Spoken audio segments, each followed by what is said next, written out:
Hello and welcome to the Stretch Zone. My name is Glenn Videlko. I'm a Master Executive Coach and Facilitator in Talent, Teams and Leadership and author of the Stretch Zone. In this post, we'll explore confidence and personality, exploring the questions: what is the nature of the relationship between confidence and personality? And to what extent is confidence limited by personality? Questions that have made a huge difference for so many of my clients over the years, helping us to think about ourselves and about our confidence differently. So, how do we typically understand confidence and personality? One of the most limiting assumptions is the idea that confidence is limited by personality, where confidence is a possibility for the lucky few by virtue of their personality, and for the rest of us mere mortals who seemingly have the wrong personalities, it's apparently tough luck. Underlying this assumption is the pervasive idea that confidence is determined by personality, where confidence literally is personality, and the mathematical equation would be something like confidence equals personality. And it's no surprise we make this assumption, given our stereotypical ideas and cliches about confidence as the big personality with the big voice, with a love for being center stage and a tendency to be domineering and pushy and not shy about banging our own drum. Associating confidence with personality is a very pervasive assumption. And why shouldn't we? Everyone else seems to as well. So, in what way do we associate confidence with personality? While we're more than likely not even aware of it, we've become conditioned to associate confidence with certain personality traits and preferences, and less so with others. And here are two examples. With extroversion and introversion, extroverts in their vocal, outspoken ways are compelled to fill the silences by vocalizing their thinking, and they seldom need an invitation. And being more vocal, they stereotypically seen as confident. In contrast, introverts, in their quiet, reflective thoughtfulness, are compelled to think through their thoughts internally, inside themselves, holding the stillness. And being less vocal, they stereotypically seen as less confident. Similarly, with results-orientated people and relationships-orientated people, where results-focused people, those task-focused, competitive go-getters who are compelled to impatiently drive results delivery above and beyond anything else, including relationships and people, they are stereotypically seen as confident. And in contrast, people-focused, relationships-orientated people who are compelled to put relationships before results, who tend to be more considerate of others with compassion and empathy, they seen as less driven and stereotypically less confident. So, what are the effects of these limiting ideas? In these ways, amongst many others, we are conditioned to associate confidence with some personality traits and less so with others. A daily diet of stereotypical nonsense that's so prevalent it's like drinking water from a fire hydrant. Ideas we're supposed to conform with and never question. As with any assumption, the more we are exposed to the idea, the more familiar it becomes, slowly but surely creeping into our system until it becomes so familiar, it becomes something that's beyond question, something that we've become conditioned to take as reality, and taking it as reality, it becomes our reality. And we end up concluding that confidence is not an option for me, given the unfortunate mix of my personality.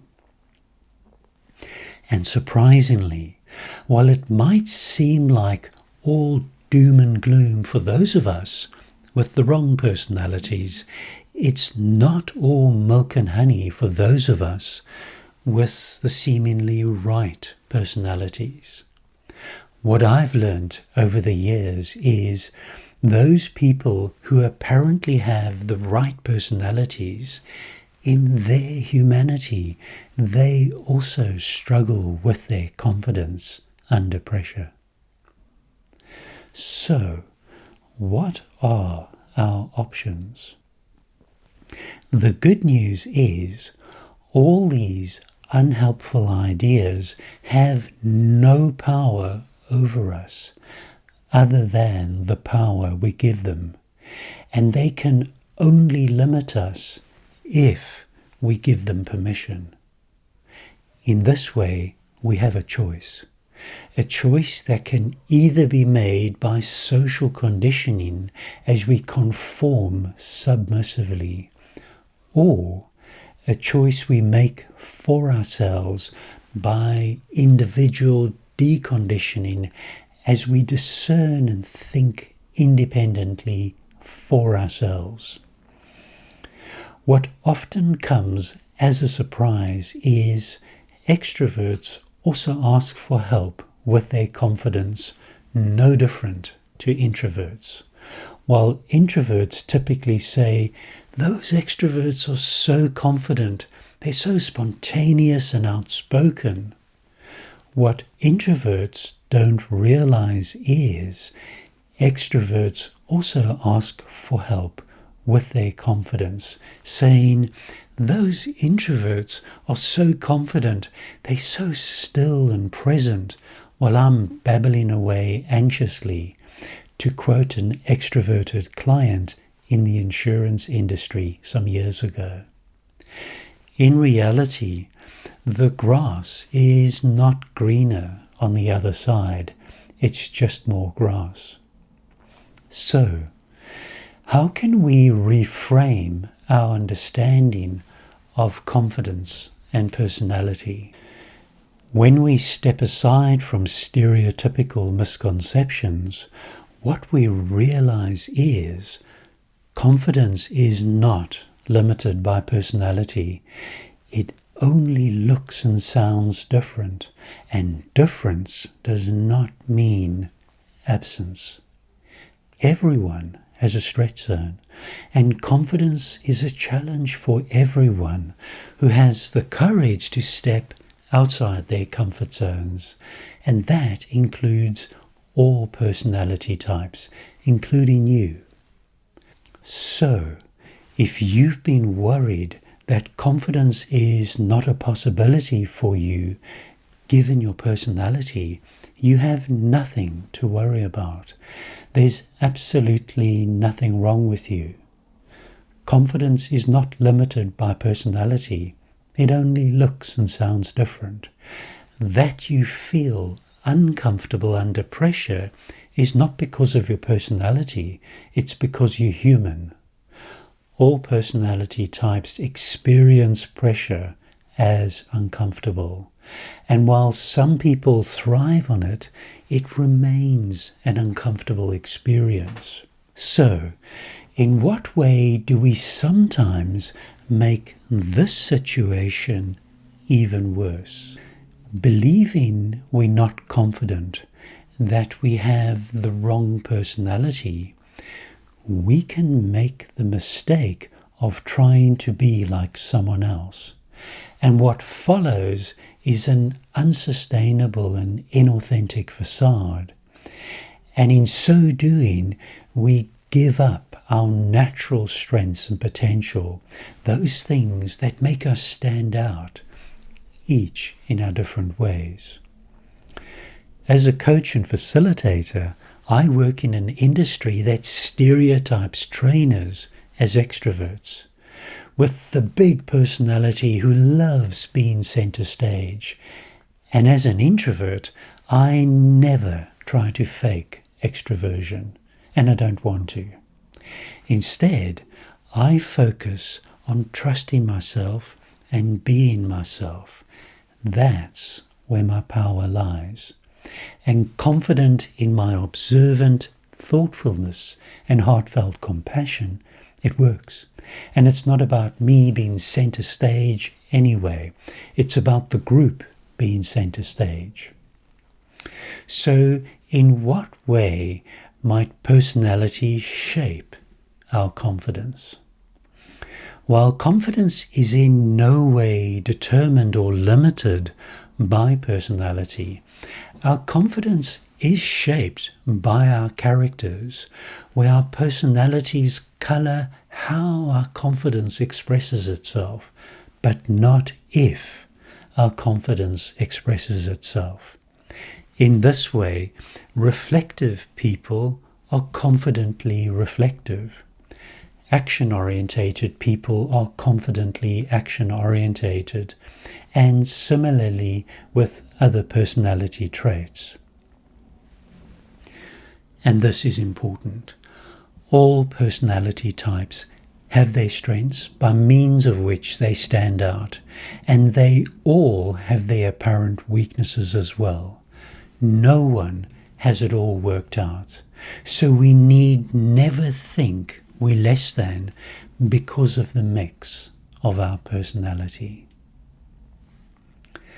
Years ago, I was on a course to be accredited in the use of a personality questionnaire, and one of the personality dimensions compared confidence to caution, where confidence and caution are apparently opposites, which is complete manure, which is a technical term.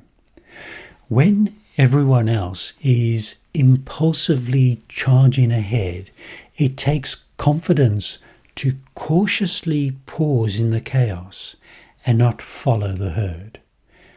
And when I challenged the psychologist on this, he was so entrenched in his beloved idea, he was literally incapable of considering anything different.